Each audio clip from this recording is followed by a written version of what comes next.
നമസ്കാരം. ഇന്നത്തെ 10 പ്രധാന വാർത്തകളിലേക്ക്. ബ്രിട്ടനിൽ വീട് വാങ്ങാൻ ആഗ്രഹിക്കുന്നവർക്ക് ശുഭപ്രതീക്ഷ നൽകി ബാങ്കുകൾ.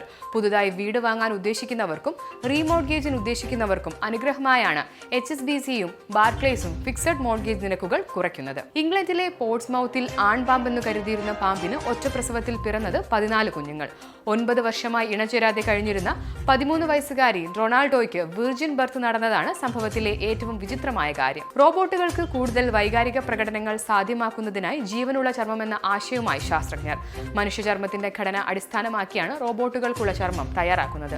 ഇസ്രായേൽ സൈന്യത്തിന്റെ ക്രൂരത വെളിവാക്കുന്ന മറ്റൊരു സംഭവം കൂടി പുറത്ത്. 66 വയസ്സുള്ള ഫലസ്തീൻ വനിതയ്ക്ക് നേരെ നായയെ അഴിച്ചുവിട്ട് അവരെ കടുപ്പിക്കുന്നതിന്റെ വീഡിയോയാണ് ഇപ്പോൾ പുറത്തു വന്നിരിക്കുന്നത്. മാലിന്യങ്ങൾ നിറച്ച ബലൂണുകൾ ഉത്തര കൊറിയ പറത്തിയതിന് പിന്നാലെ ദക്ഷിണ കൊറിയയിലെ ഇൻചിയോൺ വിമാനത്താവളത്തിന്റെ പ്രവർത്തനം തടസ്സപ്പെട്ടു. വിമാനത്താവളത്തിൽ നിന്നുള്ള ടേക്ക് ഓഫിനെയും ലാൻഡിങ്ങിനെയും ഇത് ബാധിച്ചുവെന്ന് ഇൻചിയോൺ വിമാനത്താവള വക്താവ് അറിയിച്ചു. പ്രതിപക്ഷ നേതാവെന്ന നിലയിൽ സഭയിൽ ആദ്യ ദിവസം ശ്രദ്ധ നേടി രാഹുൽ ഗാന്ധി.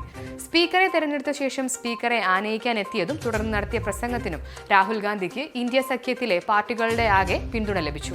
ലോക രാഷ്ട്രീയവും ഇന്ത്യൻ രാഷ്ട്രീയവും അതിസങ്കീർണമായ കാലത്ത് രാജ്യത്തിന്റെ നയതന്ത്രം വിജയകരമായി കൈകാര്യം ചെയ്ത ഇന്ത്യയുടെ മുൻ വിദേശകാര്യ സെക്രട്ടറി മുച്കുന്ദ് ദുബൈ അന്തരിച്ചു.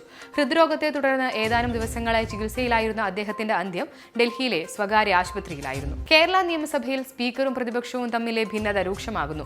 TP കേസിലെ പ്രതികൾക്ക് ശിക്ഷയിളവ് നൽകാനുള്ള നീക്കത്തിലെ അടിയന്തര പ്രമേയ നോട്ടീസ് സ്പീക്കർ തള്ളിയതാണ് പ്രതിപക്ഷത്തെ ചൊടിപ്പിച്ചത്. കൊട്ടിഘോഷിച്ചു തുടങ്ങിയ ആക്കുളം കായൽ പുനരുജ്ജീവന പദ്ധതി ഉപേക്ഷിക്കാൻ ടൂറിസം വകുപ്പ് ആലോചിക്കുന്നതായി റിപ്പോർട്ട്.